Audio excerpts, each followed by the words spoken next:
Hello everyone and welcome to today's video. Today I'm breaking down the new National Survey and Political Environment poll by McLaughlin Online, and McLaughlin Associates did this poll. This poll is a lot of current event issues right now going on, so the poll goes over that. It also does a brief look at 2028 and the respective Democratic and Republican primaries. The way I'm going to do this is I'm going to split up this video into three parts. One part going over all of the poll, one part going over just the 2028 Democratic primary, and one poll going over just the Republican primary. So if this video does not include the Republican and Democratic primaries, those ones will be coming out in future days. So let's get started. Over 1,000 general election voters were done in this poll conducted between February 11th and February 18th. Now on to the 2028 primary. Thinking ahead to the 2028 primary election for president, in which party's primary are you more likely to vote? The Republican primary or Democratic primary? Here, Republican was 33%, Democrat 29%, do not vote in primaries 38%. This is pretty consistent with about 2/3 of the party usually not voting in the Republican and Democratic primaries, both for the federal level and for the state levels. Political primaries often have way less voter turnout than general elections do themselves, so these numbers really are not all that surprising. Looking at the 2028 Democratic primary, who do you plan, or if the candidates were held today, the election was held today, which of the candidates would you vote for? Kamala Harris, the former vice president, currently leads with 36%. It's worth noting that back in December, Harris had 35%. She went down 2 points to 33% in January. She has now gone back up 3 points, even higher than December, up to 36%. So that's interesting. Harris continues to have a lead, a commanding lead over the 2028 Democratic primary. Obviously, the election is still years away, so we have a lot of time to see how this changes or how this develops. But Harris does have 36% lead. Coming in second, we have Pete Buttigieg, the former transportation secretary, mayor of South Bend, Indiana, and potential Democratic candidate for Senate in Michigan for 2026. He's in second place at 8%. He was at 12% in December, down to 9% in January. He goes down another 1% to 8% in February. And third, Gavin Newsom, the governor of California, he now sits at 4%. He was at 7% in January, 7% in December. Now he's at 4% in February. He is a distant third from Buttigieg, and Buttigieg a way distant third from Harris.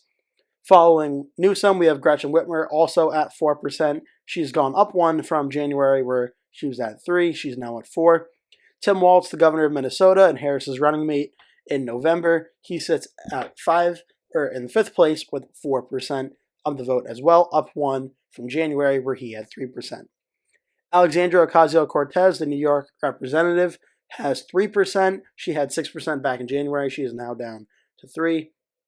Josh Shapiro, the governor of Pennsylvania, also has 3%, as does Senator Amy Klobuchar of Minnesota and Senator Cory Booker of New Jersey. Illinois Governor J.B. Pritzker has 2%. Roy Cooper, the potential, or the former governor of North Carolina and potential Democratic candidate for Senate in North Carolina, in this poll has 2%. Beto O'Rourke, the former candidate for Senate in Texas, has 2%. Wes Moore, Maryland governor, 1%. Deval Patrick, former Massachusetts governor, 1%. Phil Murphy, 1%, governor of New Jersey. Stephen A. Smith, the TV sports personality, has 1%. And Jared Polis, governor of Colorado, has 0%. Undecided, 23% of this group is undecided as of now. That is up 1% from January, where it was 22%. It's now up to 23%. So once again, Kamala Harris continues to lead the list of potential 2028 Democratic candidates. Number 2 continues to be undecided, and then the rest of the candidates are way behind Harris and undecided as well. So there's certainly still a lot of room left in this Democratic primary, and obviously with years to go until the election, we're not going to know how things stand until then, but there's a lot of room for the candidates to grow, but Harris continues to have a very large lead over the rest of the Democratic primary field. From the following list, what social networks do you use? Facebook, about 73% say they use Facebook, 68% say YouTube, Instagram 45%, TikTok 30%, Pinterest 29%, X, formerly Twitter, 24%, LinkedIn 24%, Snapchat 21, Reddit 17, WhatsApp 17, Threads 7, Telegram 6, Truth Social 4, Tumblr 4, Rumble 3, Parler 1, Cloud Hub, Gab, Getter, all 1%, other 1, none 5. Specifically, which of the following comes closest to your political opinion about abortion laws? Pro-life overall is about 51%, and pro-choice is about 45%. At what point during the pregnancy should abortion be illegal and banned? First trimester says about 55%. After second trimester, about 24%. It goes on to more information about the voter profiles. Always vote 64%, almost always 23%, most of the vote, or most of the time 14%. Direction of the country, 4150. Party registration, 37% Republican, 33% Democrat, and 30% independent other. Makes sense. A lot of the findings in this poll did show a little bit of a Republican skew to it, so that explains that. There are more registered Republicans in this poll than Democrats by about 4 points. Ideology, 24% say liberal, 10% very, moderate 40%, conservative 37%, 18% vary. Vote behavior, Democrat 40%, ticket splitter 17%, Republicans 43%. So Republicans have a +3 vote behavior difference in the poll. Education, less than college 60%, college graduate 40%. Gender of the poll, male 48%, female 52%. Age breakdown, 18 to 29, about 13%. And 30 to 40, 16%, 41, 55, 25%, 56, 65, 20%, 65 plus, 26%. Mean age of this poll is 51.1. Race, white 72%, African American black 11%, Hispanic 11%, Asian 4%, other 2%.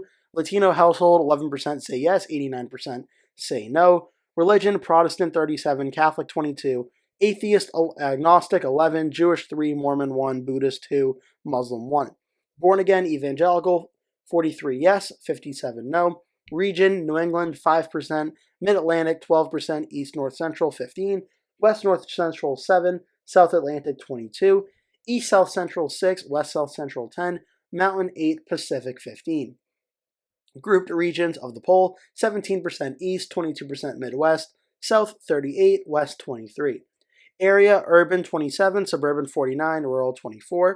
2024 presidential states, 60% of the polls from Trump states, 40% were from Harris states.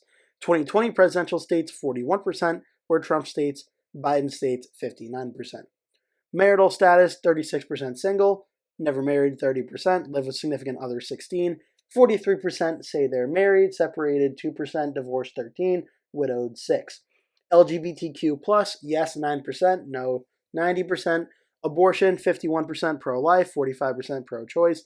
Immigrant household, 26% say yes, 70% say no. Under $5,000 in a 401k investment, 46% say yes, 50% say no. Wealth status, 3% wealthy, 82% middle class, 10% upper middle, 44% middle, 29% lower middle, 15% poor. This poll was conducted by McLaughlin Associates, and it gives their information about them here. So that was a lot to break down in the poll. Certainly a lot of intriguing numbers here. Looking again at the 2028 numbers, just do a quick refresh. Again, this is the Republican primary. Vance leads here. Harris leads the Democratic primary. I hope you enjoyed this video breaking down this poll. If you did, make sure to give the video a like, leave a comment below, and remember to hit subscribe as I post a new video every single day, so you're not going to want to miss those. That'll do it for today's video. Thank you so much for watching. I hope to see you in a future video.